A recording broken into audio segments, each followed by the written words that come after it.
Welcome to the Business Titans podcast, where we talk to titans of industry, world leaders, and game changers. Today, we have a very special guest for you. His name is Steve Baxter. He's a partner at 1013, Australia's leading venture syndicate with over 200 investors.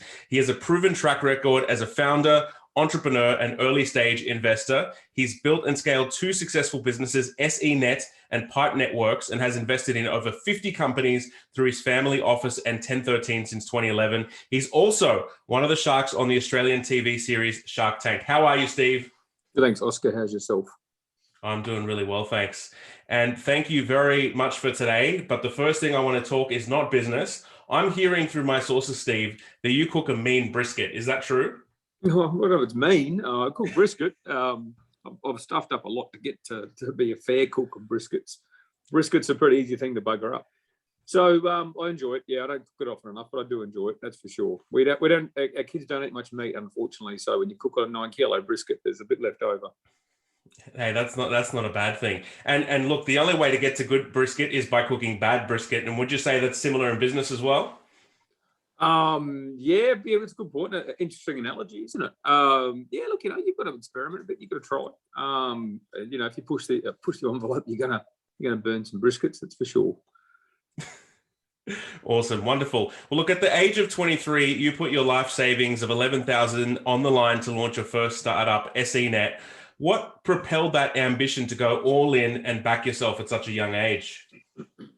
So at that time, I was a regular soldier. I was actually a serviceman. I joined the army at 15 years old. Look, I'd be lying to say that I had some perfect recollection of what that was. I saw an opportunity.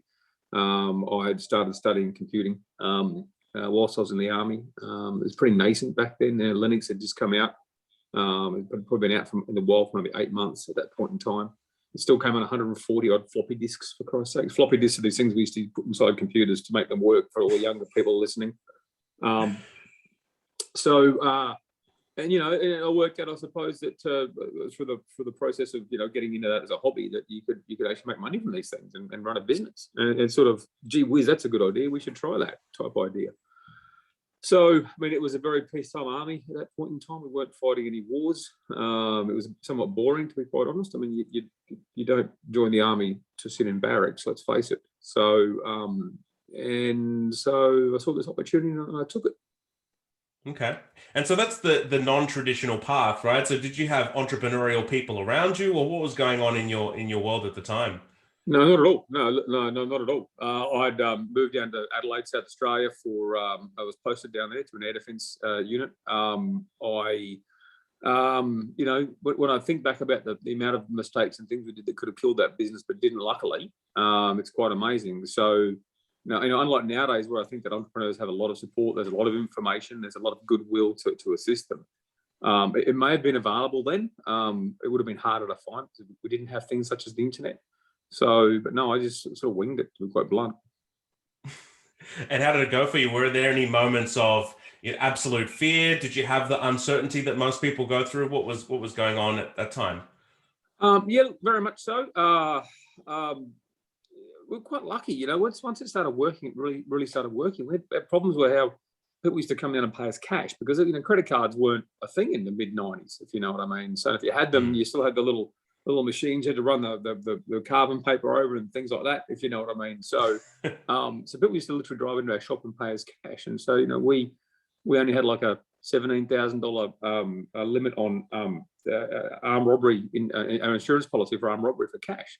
So in some time we'd have to go to the bank 2 or 3 times a day, if you know what I mean. That's how much money was flowing out of that business. It was actually usually closer to the holiday seasons, but it was quite astounding. So we had a lot of good problems there. I learned how to employ staff, I learned how to fire staff. I learned a lot about customer service, and most businesses could take a leaf. If you need 35,000 customers on the phone to you at any one time, not any one time, but you need 35,000 customers.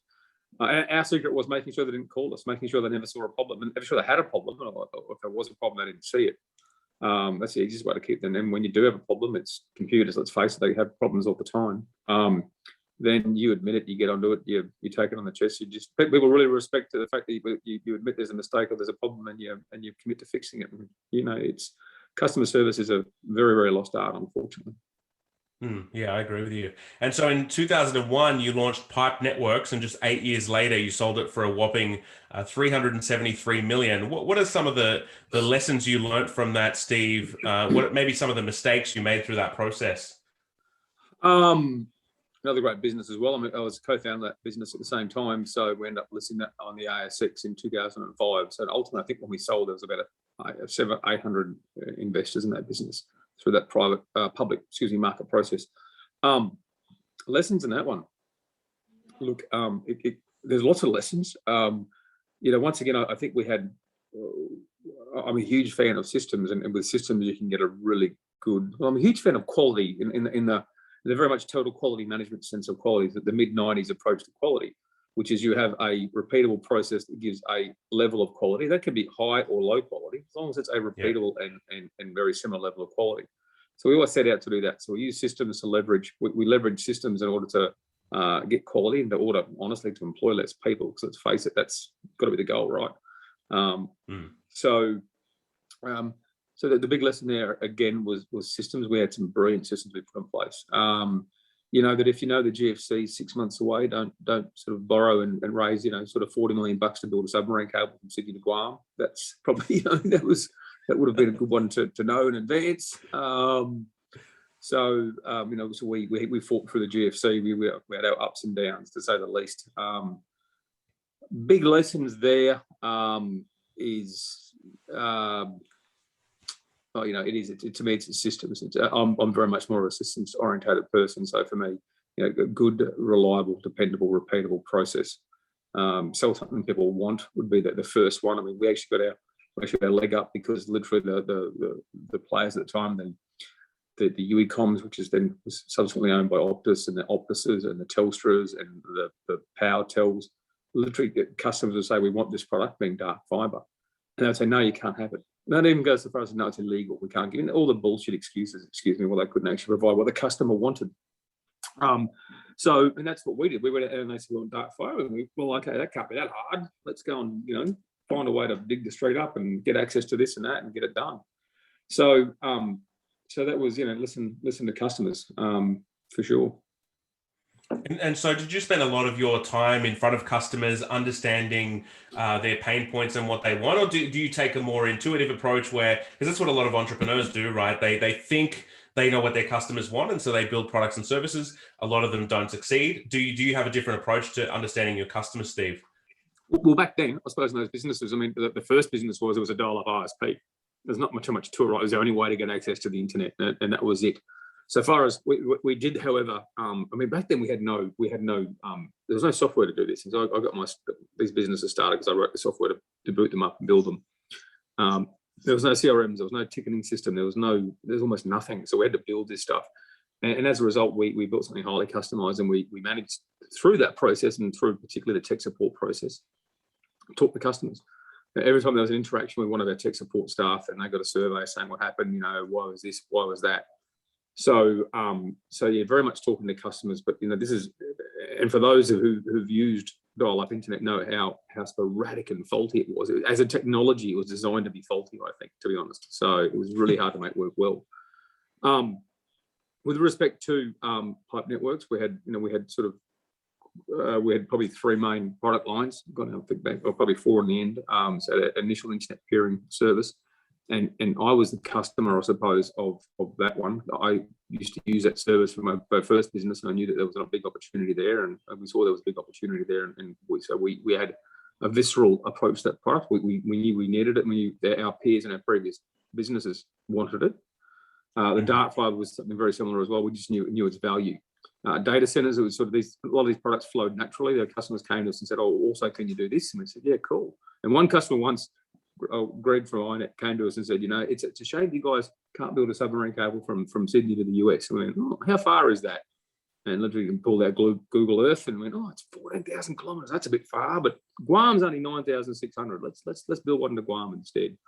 So I forgot what question I'm answering. Oscar, sorry. About the how you understand, how do you viscerally understand the customer's needs so that you can to be quite blunt, talk to them. I mean, we're lucky. We, in our first business, we had like tens of thousands. In our second business, we would have had in the hundreds. But you talk to them. You have, we implemented a CRM at Pipe Networks in the second business in order to.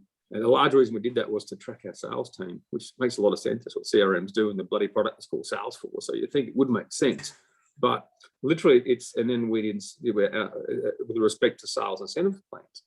So our salespeople and our account managers had to have coffees with X many coffees per week, per month with customers. Had to record it in there, had to get the receipt. Otherwise, you don't get your bonus that month. That's simple. You go out and talk to customers. For God's sake, when you talk to them, they want to buy something from you. You'll get more bonus.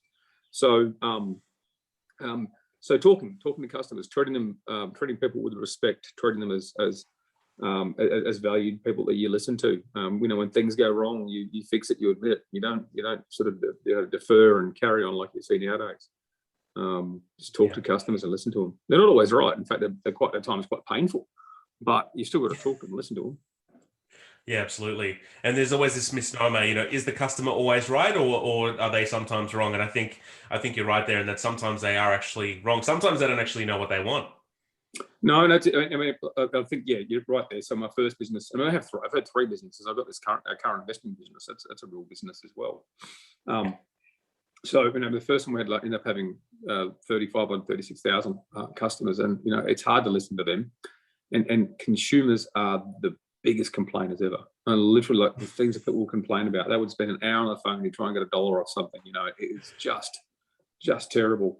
But even then, once again, systems based. Dial-up internet was really hard and really quite error prone, and every last piece of telemetry or information that our servers and equipment would give us, we cataloged against the user, so we could tell when a user was going to call us because we knew they had problems. So we had 36,000 customers. We had 6 tech support telephone lines. So imagine that nowadays. That doesn't happen, right? We made sure things didn't break. When they rang us and we found out who they were, we could tell them. We knew instinctively, we knew in a systematic way what was actually wrong, because the data's been analysed, run some programs. Yep, they're having line connection problems. This is it. They've got to turn this down and that down. So get the customer off the line as fast as you can.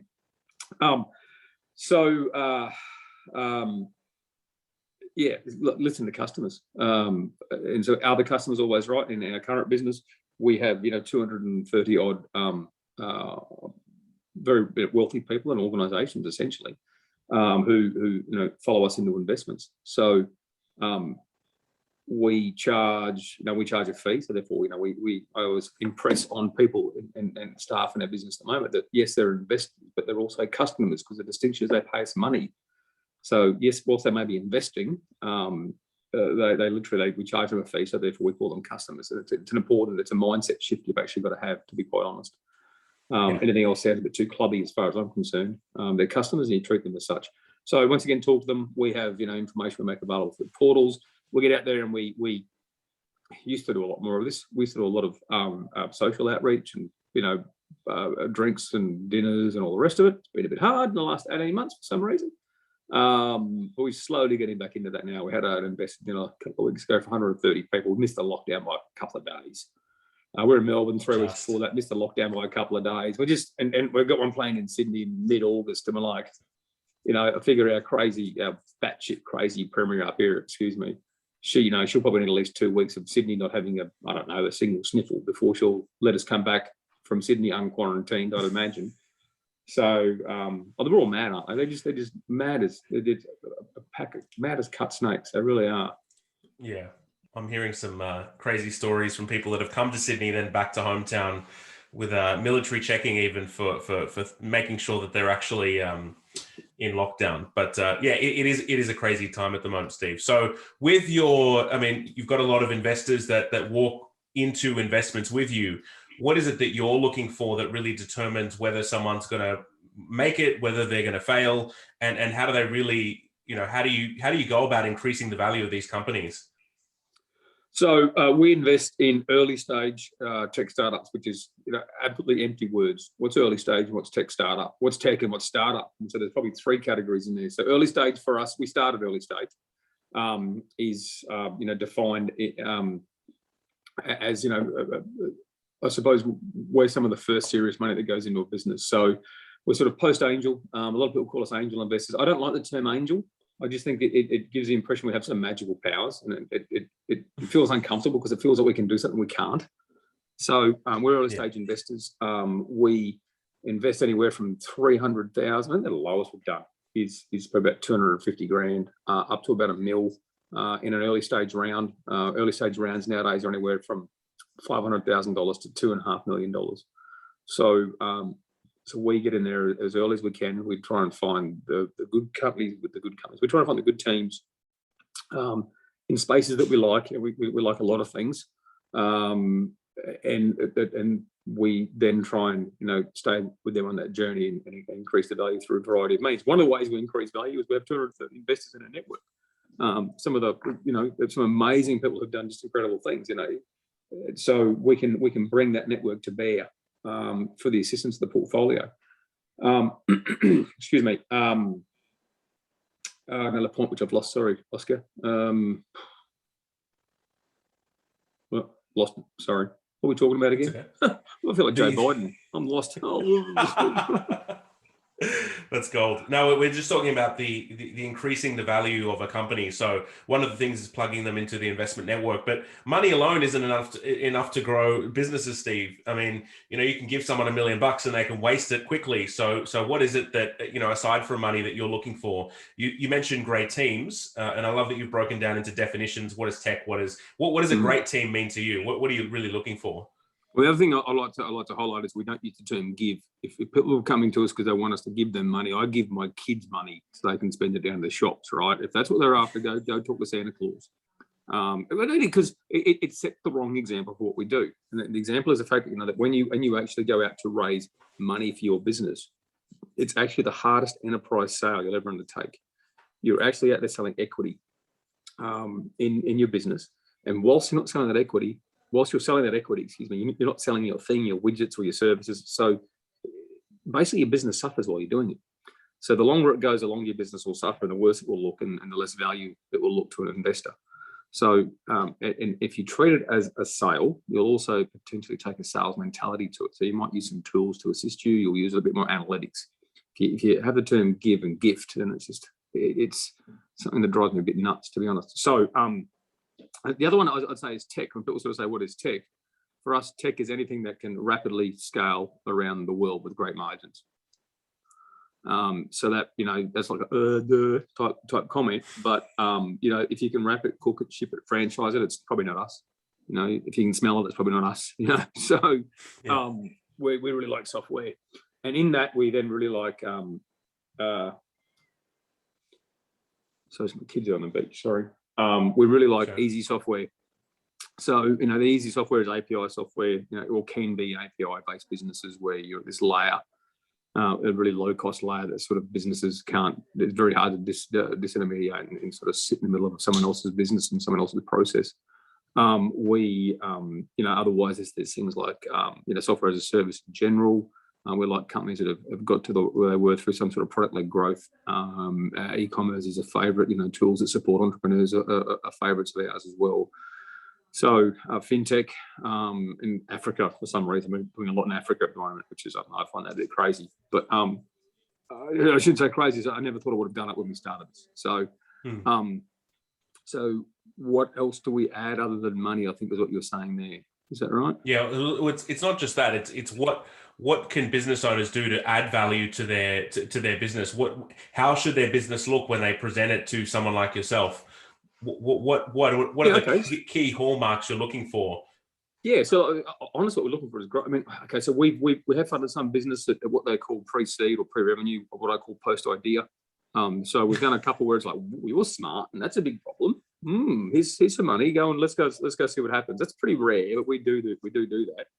For the most part, bring us traction. So there's a whole thing that we want to see. We want to see the team. We want to see your vision. And in some respects, we're venture investors. So the bigger the vision, the more excited. The bigger, crazier, madder the vision, the more excited we get. Depending, if it's rationally mad, if there's such a concept as rationally mad. But if you've actually been in business and you've got traction, come and show us your traction. I love the number 72. The number 72 is a beautiful number. It's come and say you're growing at 6% a month. You're doubling every year. You divide 6 into 72, you get 12 months. Every 12 months, you double your business. So we see businesses that grow 10, 12, 15, 20% a month. So which means they double every sort of 3.5, 4 months, if you know what I mean, at the top end of that. So tell us what you got. So if you've got some traction, let's have a look at that. Okay, why is it good? Because if you got sitting there and you've had no growth in the last 12 months, you're probably not going to excite us unless there's something fundamental you've discovered or something fundamental you've actually implemented. So we always, we'll never back a bad team. As soon as you tell us a lie, you're done. In fact, we'll tell everyone else you lied to us as well, so you're double done. We like the big visions. We're a certain type of investor, so we're high growth, global potential, good margins. So don't bring a motor company to us. That's just not going to get you anywhere. Other things that they can do. So it's about the vision, the team, and if they've been operating, then what's their growth being? What's it doing? No, I talk about vision a lot, but why do you think? Because you've said a less than a handful of things that are important, but why is vision important, Steve? Important. Well, you have to know where you're going. Why is vision important? You don't want to fall over, I suppose, do you? No, you have to know where you're going. You can't. If you haven't got a vision for everyone's got a vision. It comes into the size of the vision, right? Everyone knows where they're going to some degree. It's just how big is that, and what horizon have you set yourself? And actually, Glenn Richards, who I met through Shark Tank, he's got a wonderful golfing analogy where his golf pro keeps telling him to look at the clouds, don't look at the tee, or don't look at the flag, excuse me, but look at the clouds. And if you look at the clouds and head towards the clouds, you'll go further. So it's about elevating that vision. I think, and the human spirit, we do better with big goals. That's why we have these terms like, what's your North Star? I mean, you know what I mean, and your head's in the clouds and things like this. I mean, it's all about high, expansive, big, tall goals, I suppose. And I guess a lot of entrepreneurs, or at least small entrepreneurs, or even the ones that have the ideas, the ones that want to change the world, the ones that are movers and shakers, can sometimes have a small vision for whatever reason. What do you think people can do to really expand their vision, look to the clouds, and really start to aim higher, Steve? At one point in time, I would have said travel. So I probably will still say travel. That always expands. Go and talk, network talk, chat. You need to be doing lots of that. You can read books and all the rest of it, or listen to books nowadays, whatever your poison is. But that's more of a technical thing, I would think. But you need to be inspired. So you need to go and meet people who've done bigger things and understand, get at least near their orbits, if not in their orbits, for a little bit, and pull apart what they've done, understand that. You be careful in this space. There's so many bullshit artists. They're literally, I've been to these things where people quote Dalai Lama and Richard Branson, like, oh, get over it. Yeah, we can all read the same quotes. There are people who've run a milk run and not very successfully, and they're out giving inspirational startup tours, and you just like. And so what I'd say to people as well is understand who you're talking to. When I used to do a bit of speaking and stuff, I'd make a point of telling people my background. But there's no point unless you can filter what I say with what I've done. You're not getting as much value. So that, and there's just some absolute white sandshoe mobs out there who they're horrible. So yeah, absolutely. And I think the world is full of that, unfortunately. And you see these things like during times of hardship, like what we're suffering at the moment, things like cybercrime and fraud all go up, right? So it's like when the world's in trouble, a lot of those bad actors start to come out and do even more because they see it as an opportunity. The thing is, they're hard to spot. I mean, there's half a dozen in Australia who drive me insane. They're the people who sort of hang around the co-working spaces and accelerators, and they've never really had a business, if you know what I mean. And literally they can repeat podcasts, and they can repeat cool things from Andreessen Horowitz and all the rest of it, if you know. And it's like, oh, whatever. So, and they're hard to spot because they sound genuine as hell. They really do. They sound like, my God, you sound, and you look at them, you just go, you've actually done nothing, right? So, which is not to say their advice isn't helpful, but I mean, it's not genuine. It's not advice. It's repeating someone else's advice. So, So it sounds like you're saying experience is really important. Well, so, you know who you're talking to. I mean, if Yeah. you sat there and sort of heard me, heard someone give advice and say, "Well, by the way, all I've done is graduate high school and finish university, then I work for public service." Well, I'm going to give you this amazingly expansive entrepreneurial advice. I'm like, from what perspective? You have to know that you have to understand who you're talking to. We don't do it enough now. We probably there's a lot going on at the moment that doesn't augur well for the future with respect to how people are conducting themselves. It's for sure. But we don't tend to examine honestly people and their intentions. Their intentions are pretty bloody bad, and a lot of stuff that's going on. So, and always. And if you've been in a successful small business, I used to think I was in a small business back in my first business. Then I found out I was a startup, and it was all this sort of cool stuff, right? Everyone turns. So I'm naturally quite wary. People turn up your door, literally just trying to suck your bus off your success. They want to get in. They want to get in there, and they just have all these credentials they pull out, and they just you. So when you start seeing a lot of it, if you see enough of it, you're just like, yeah, look, no. And as soon as someone comes in, I had one the other day, last week I think it was, and it's just your hair's down an end, and you just you just don't want to give an inch. It's like, no. So and I sort of get it from their perspective. Maybe they're trying to get a start and do something, but I've just seen, I've seen it done inappropriately. I've had it done to me inappropriately as well. So yeah, absolutely. Yeah, I think that's something that happens as you start to attract more success. You get a lot of that a lot of that stuff happening to you, and that's why you got to keep focused, right, on your vision, on elevating that vision, getting around people that can help you expand that vision. I found that to be so important, especially from an environmental perspective, that your environment can create your success. Now, you're huge on numbers, Steve, but not every entrepreneur is numbers oriented. Maybe they're on the more creative side, more right brain side. If you saw a CEO that was running a company, had good track record, but he didn't know his numbers, would that set you off straight away, or would you be a bit forgiving of that? Well, it depends what he didn't know with his numbers, if you know what I mean. So when I say about the numbers, if you don't know what you're spending every month or how much is in your bank account, and you're a CEO, you're probably going to get banned as being a director in the next 3 or 4 years with that sort of behaviour, if you know what I mean. It's not going to finish well. So a lot of the businesses we invest in, things move quite readily. And I always say that, it's probably funny when we get we get people's plans and budgets and forecasts. And there's only one thing you can forecast correctly, and that's your expenses. Right? Because everyone always screws up forecasting revenue. But when you can't even forecast your expenses right, well, isn't that exciting? So there's no part. You're running a business. I mean, for all the talk about creative types, entrepreneurs. If you want to be the leader of that business, you've got to be the leader of that business, and a business is there to generate profit for shareholders. For as dirty as that might sound nowadays, that's actually what it's there for. Because you get there's a culture out there now about, I suppose, about the good it can do, and the various businesses that are going to be these massive cultural icons going forward, and some of the things you hear. It's like, end of the day, especially if you've got external investors, you've got to turn $1 for them. It's the reason you're there. So don't like that, then don't get investors. Don't like that, don't get into business, to be quite honest. Yeah, absolutely. And what are the other numbers, Steve, that people should be really focused on that you think are needle movers and things that make a material difference? The other numbers, as in business numbers? Yeah.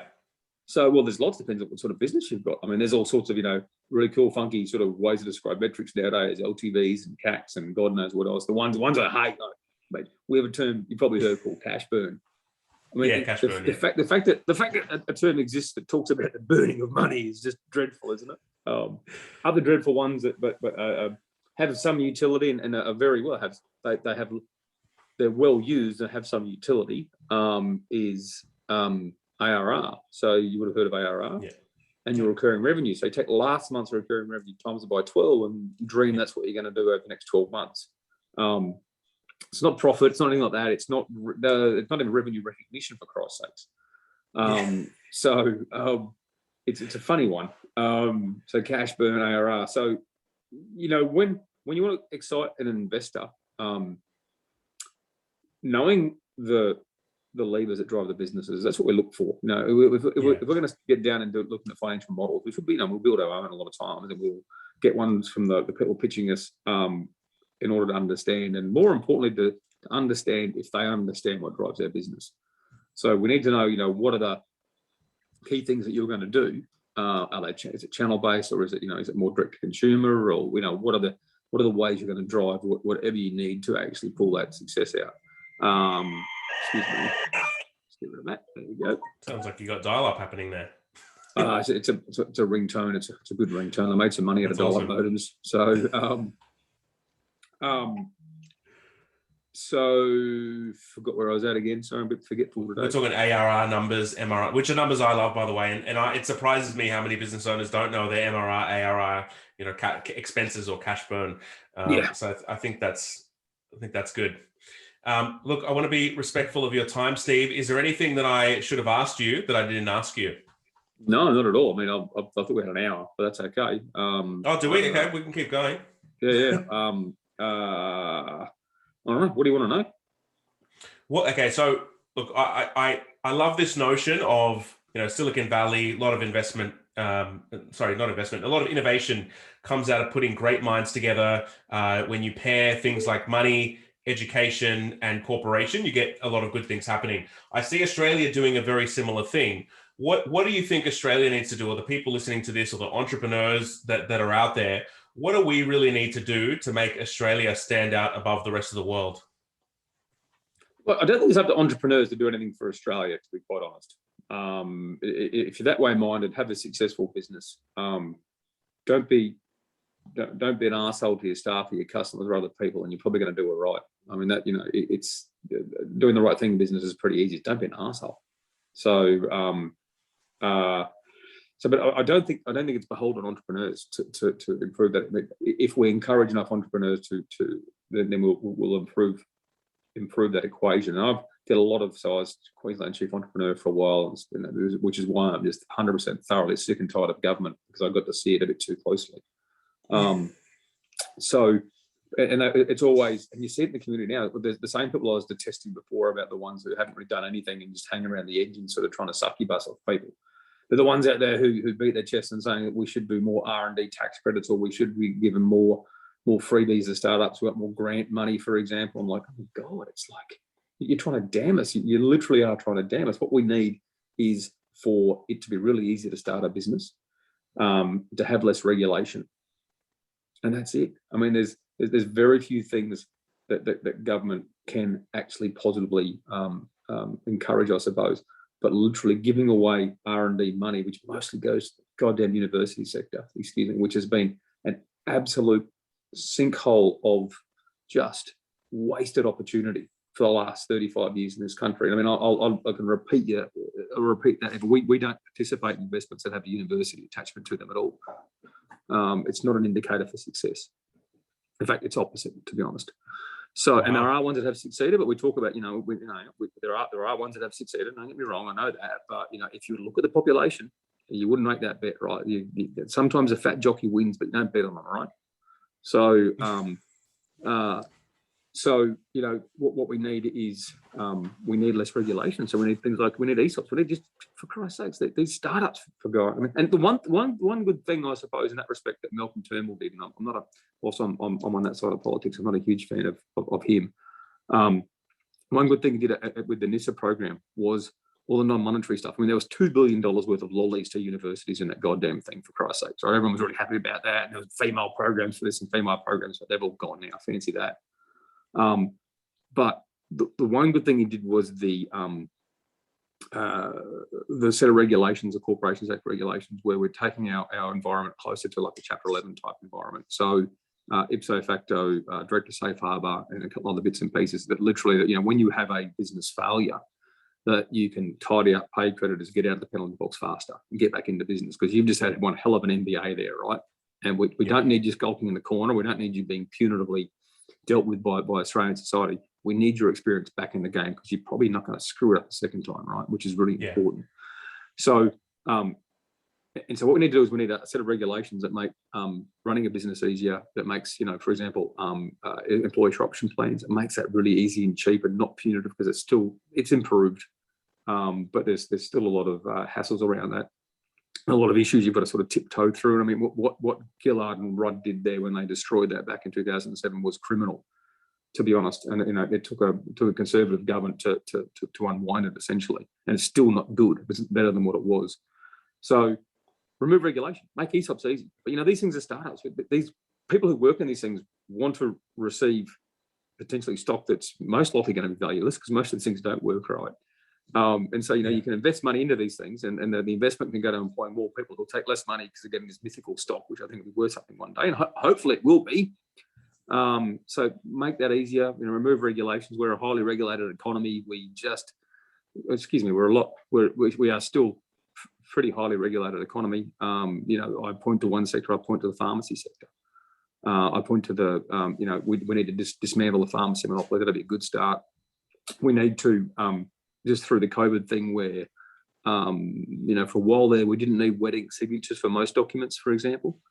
That lapsed as of March 30, and because some poor lady was sexually assaulted in Parliament House in Canberra, they lost the opportunity to, and the opposition didn't let them progress this piece of legislation to cement that back in permanently. So now we're going to do wedding signatures again, for Christ's sakes. And we have to shuffle documents around by period in this country. It's a small thing, but if they can't even get that right, if you know what I mean. So, and that they just saw a piece of political mongrel and they went after it. So to make business easier. So we don't need lollies. What we need is the stupid stuff to go. So remove the stupid regulation that prevents competition. Once again, in COVID, so we now all of a sudden we can visit a doctor via Zoom. We can sit there and have for an appropriate consultation. We can Zoom into a doctor or whatever system you use, and you can have that, and they can give you the script via an email or whatever, and off you go and get your medicine. Right? That's still not law yet. I mean, so we've seen that's still not permanent, I should say. We've seen lots of big pictures for businesses taking advantage of that space, but right now they refuse to say that post-COVID that will remain in place. How fucking stupid is that? And honestly, with the number of doctors and pharmacists in that goddamn parliament, I reckon I'll reverse it. To be quite honest, I'm cynical. I've got no faith they'll do the right thing. So entrepreneurs have to do nothing. The people who are holding us back have to do everything. They need to get the hell out of the way. They need to let us improve solutions and get things done. Yeah, and I love that notion as well, because that's where you see a lot of that innovation come through, where they're fringing on, is this like you look at Uber, right? Fringing on, is it regulated? Is it unregulated? What are we doing here? It creates opportunity. Yeah, but then the government has to react. Uber was also a brute force attack on the law. I don't quite agree with brute force attacking the law, right? To be quite honest. The taxi industry had it coming, lined up in King Head. I'm glad. I don't care if all taxis go. Once again, a regulated monopoly, if you know what I mean. If they were smart, they would have seen the writing on the wall, and they would have put all the features in the Uber app into their taxi business, and they would have had far less issues, right? But they still haven't got half that stuff, for Christ's sakes. I mean, talk about recalcitrant. Holy hell! So they don't deserve my money. But when you have regulation, you have government forcing a commercial solution on you. Basically, the government is basically robbing you to pay someone to guarantee a job. And you get no choice on who to use. I mean, I'm a libertarian, as you can tell, I'm a libertarian as well, right? But it is ridiculous. So let the free market have far greater say than it currently does in almost all areas. Yeah, for sure. I agree with that. There's the other side of the coin as well, Steve, where regulation does. So you look at things like money laundering or counter-terrorist financing, these sorts of things, right? Regulation can play a role in really helping that. So how does the government really, how do you really start to balance this out in terms of getting rid of regulation, just letting the free and open marketplace go, versus, hey, how do we protect the consumer on the end of this from bad people? Well, I don't think anti-money laundering and counter-terrorism funding, AML/CTF, which we do in our business a lot, has anything to do with the consumer for a start, unless it's being blown up by the terrorists at the end. Okay, it's honestly okay. So here's the other problem with regulation: it degrades into a box-ticking exercise. Literally, we just tick boxes. There's no value. Half the stuff, there's no value in it. There's honestly no value in it. And do you know who loves regulation the most? Who do you think loves regulation the most? The regulators. Big business loves regulation. They can afford to staff a $5 million a year regulatory compliance organization. The startup who might have like 200 grand from someone like me can't do that, right? Mm. So the more regulation you put into a system, the less you encourage entrepreneurship. Now there is a balance there. I'm not saying that we should have private police forces or anything silly like that. So there is a balance. I'm not an anarchist to some degree, right? If you take that to its end conclusion. But I see very little value in AML CTF. I really do. I think there's some crazy shit in there, and the enforcement of it's interesting. If you've ever gone through that process or had to enact that process, it's really it's self-regulatory box ticking. And now we take it very seriously. Holy shit, ASIC! If you're watching this, what's on the ASIC? It's the I can't remember the name now. It's another organisation. We take it very seriously. We have dedicated staff who do it. It's a massive point of friction for us and our customers, or for our customers and us, I suppose. Yeah. So that is one example. I'm not too sure it's delivering. And you look at what happened with Westpac and stuff. You know what I mean? All the way it was being used and abused. I mean, so all of us little guys are spending, maybe what 10-20% of our expense base goes in AML CTF. The biggest guys, maybe 2 or 3% of their expense base goes in it, and they still get it wrong, right? But they said that they don't really care. The more regulation they're happy with, because it basically jacks up the barrier to entry, and they love that. If we were serious, we'd get rid of the barriers to entry. We'd get rid of, in the banking space and all these spaces, we'd just get rid of barriers to entry. If you want to improve the behaviour of a large corporation executive and management team, or we saw with the banking inquiry, the threats of jail doesn't seem to deter them, right? You want to really affect their behaviour? Take away their profit and their revenue, right? So the way you take away their profit and revenue is with competition. So the more you introduce competition, the more their behaviour will change. Now, we've amped up regulation, and for some reason, corporate behaviour doesn't change. We can keep doing the same thing. We should keep doing the same thing and keep having it fail and wonder why it fails. Or we can say, well, you guys aren't doing a good job. We're going to make it really easier to compete with you. So that will actually, in time, I think, get a better consumer outcome than just more shiny bum public servants doing ticking boxes and regulations. Yeah. I think there's some really powerful insights, Steve, that because one of the things is, when you're turning a company around is that culture, is that behavior.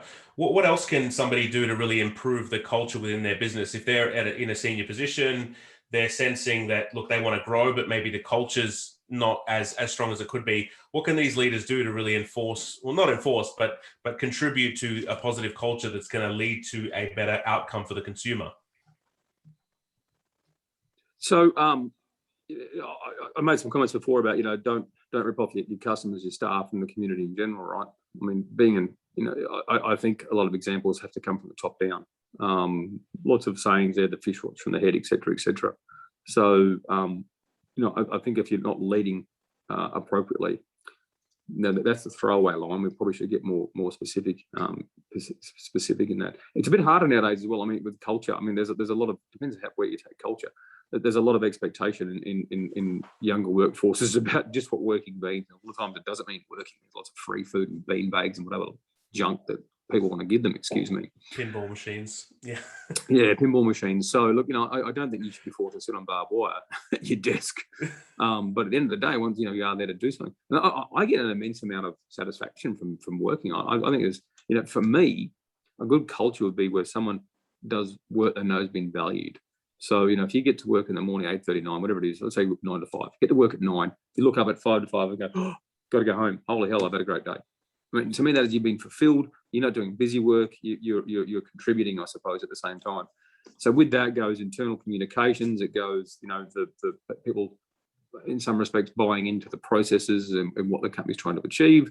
So there's lots of good frameworks nowadays. There's lots, what was the book called where the OKRs came out again? What was that called again? The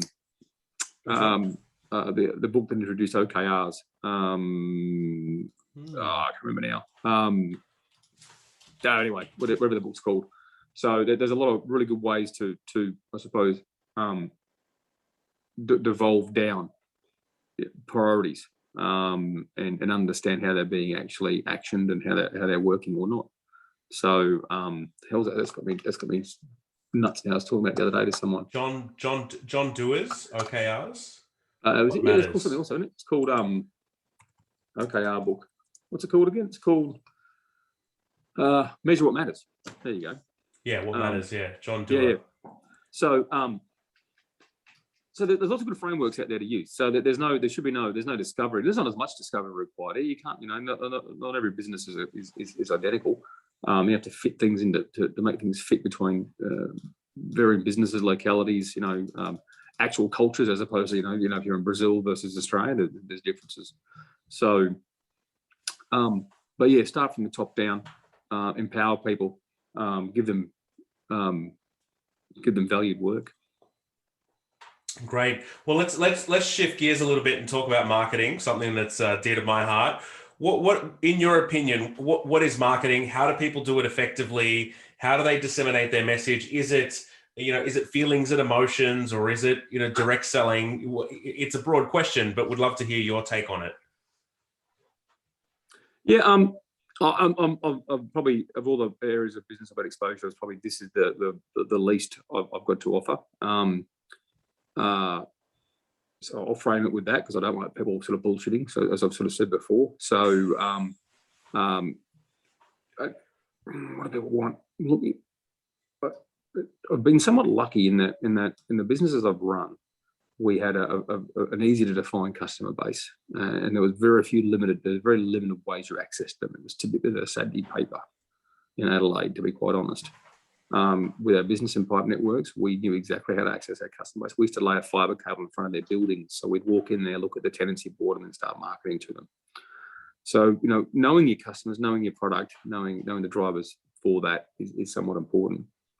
In other businesses we've invested in, there's a variety of different ways that those businesses get their product into the hands. Now, there's the phrases as well. If we have a lot of a company, if we own a lot of a company's percentage, it might be 10%. I think our average ownership percentage would be a couple of points, maybe 1 to 3 points type thing, right? So, yeah. And we got a couple of 6s and 7s, I think an 8 in there somewhere as well. So it's not much. So my point being there is that you don't get pulled when you own 1% of a company. You don't get pulled around the ball table for your advice, right? You're somewhat of a hindrance in some respects. We do get updates in our briefings. We understand how their market penetration is going, and we try and deploy our syndicate into those businesses as much as they want it, I suppose, because you can't force a horse to drink, as they say. So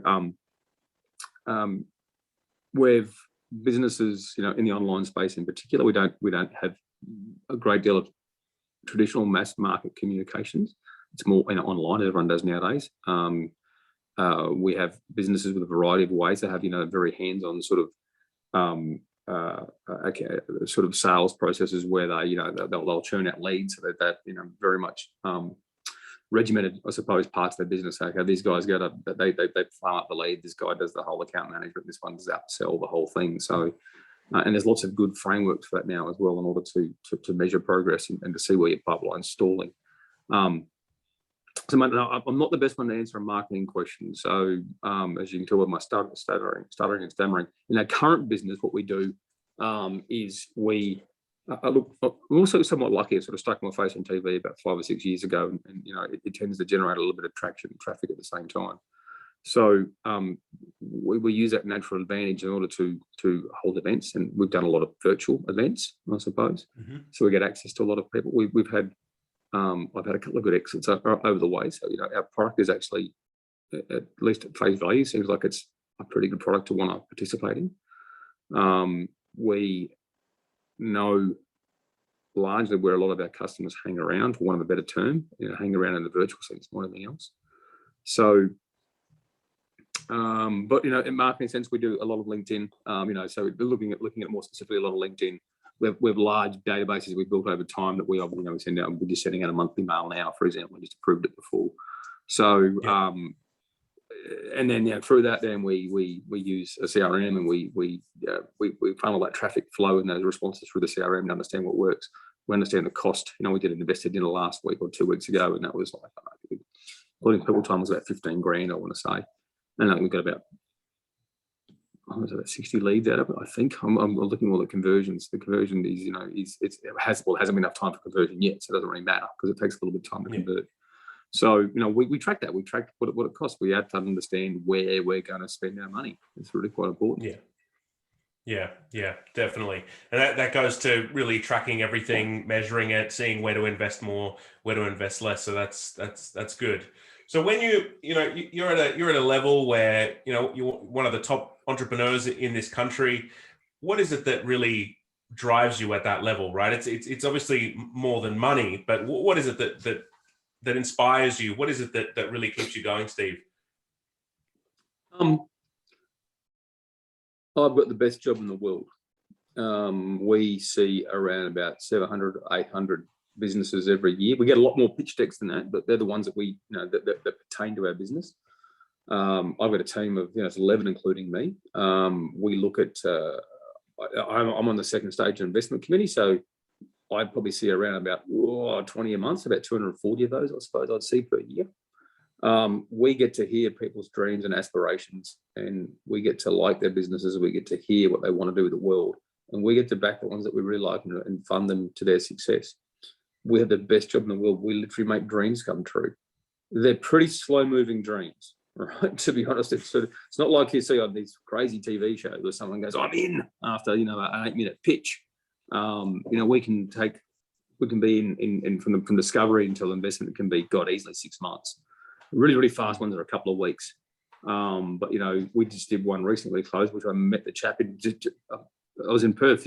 Perth was being shut down from COVID in 20, so was that February 20? Might be March 20 now. Think about it.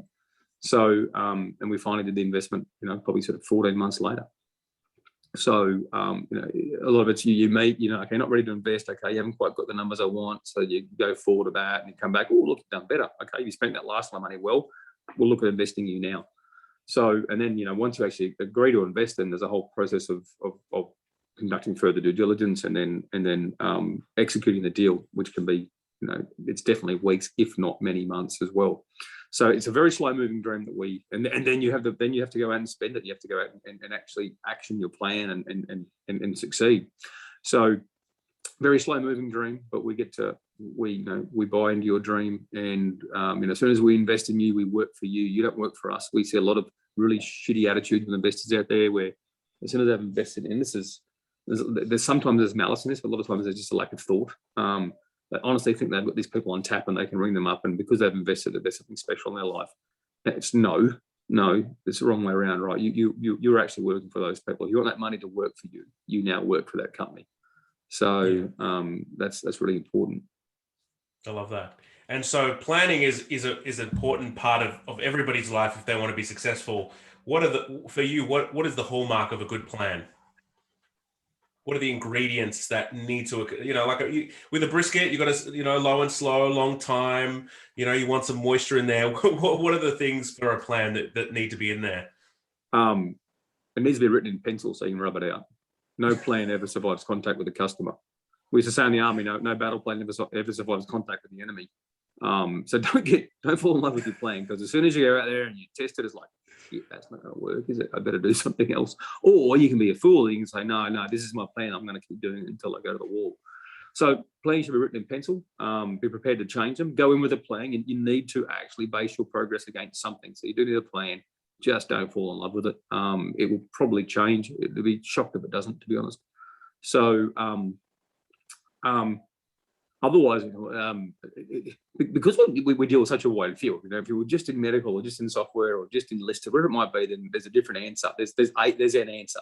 Whereas we're sort of a little everywhere. So elements you want to see in a plan will be, in general, I think it's how you're going to execute and how you're going to structure the company for success. So we talked before about a lot of the sales team that have this very defined pipeline where they have like people who farm the leads and people who then work on the leads, et cetera, et cetera. So understanding how you're going to not just spend the money, but how you're going to understand the value you got for the cash. So, okay, so you're going to do this, and how are you going to measure that, and what do you expect out of that? So you know that, so how do you know your plan's failing? So you can spend a whole bunch of money and not understand your plan's failing. So, yeah, and what you said, what do you want to see in a plan is like lots. We want to see success. You know, what drives me nuts, people sort of come to me and say, you know, and this could all blow up and you could all lose your money. And like, we sort of know that, but don't come to me pre-armed with an excuse for your failure, right? If you know what I mean. So it's like I see a lot of people out there who pitch not-for-profit businesses, and I can guarantee you 9 times out of 10, I can guarantee they're going to be female. They come to you with a not-for-profit business, right? Excuse me, it drives me bloody insane because there's some really good people there, and it's like they're preloaded with an excuse to fail. Like, you can't have a go at me because if it fails. Well, I was trying to do some good in the community anyway. You're like, oh, just the world's best social entrepreneur is a guy called Bill Gates. You know, he's a bit on the nose nowadays, but you know, he made a lot of money. And he's out there trying to cure a bunch of diseases, and you know, to do good, and you know, apparently he's trying to put 5G in people's brains. What a load of shit that is. But so you do good by you do good by being successful. So you know, I'm a believer in that you're either a business or you're a charity. Don't try and be both. So if you want to run a really good charity, get really rich and fund the charity. Don't try and be both, because having a successful business is such a hard thing to do. And if you're gonna preload that with a whole bunch of other shit like social and all the rest of it, then you just made your life harder. Now, that's not saying that you should have a business that, you know, sort of, you know, makes landmines or sarin gas or something like that. You should have a good, honest business, but have a business. Make money for yourself, make money for your shareholders, employ more people, because that's such a community good. Employing people is about the best thing you can do in life. And then take those excess funds and go, right now I'm going to go cure whatever, or I'm going to do this, or homelessness, and all these great causes out there. But please don't do both at once. Yeah. Or you got the new buzzword now, which is profit for purpose, which I also don't like, because the person usually ends up spending more time talking about the purpose than the profit. But you've got to get the profit in order to be successful, to fund whatever you want to do that makes an impact. And it isn't. I've seen that many. In my comment before about females, it's typically through startup weekends and other bits and pieces and these entrepreneurial competitions. But you will see it. It is just. I went to a school not long ago, just a local school in my area here, and it was, I think it was 6 in the finals. There was 5 teams that were all young girls at grade 9 and stuff, but they were all not-for-profit stuff, helping homeless and all the rest of it. And I'm just like, oh wow, you know, which is great. You know, it's got that empathy and all the rest of it. I'm not liking that, but they seem to. And it wasn't actually me. It was actually the lady, a lady called Peter Ellis, who ran Revisi Labs for me. She's my general manager there, and we were talking about doing this not-for-profit thing. She goes, "No, I'm going to hate it. It'll be nothing but female." I said, "What? Isn't that good?"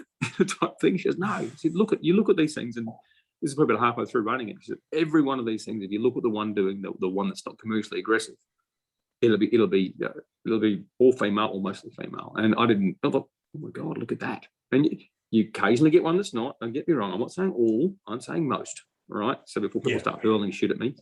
So, but you come preloaded with an excuse to fail. Like, no, fuck that.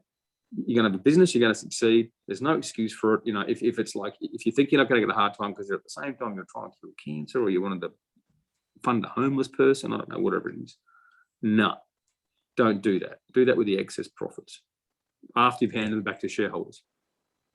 Yeah, absolutely. That is all right. I do have a call to get to as well on the hour, so I better do that one as well. Yeah, we'll wrap up now. Thank you so much for your time, Steve. Really appreciate it. And thank you to all our listeners for watching. We can see you next time on Business Titans. Thank you. One sec.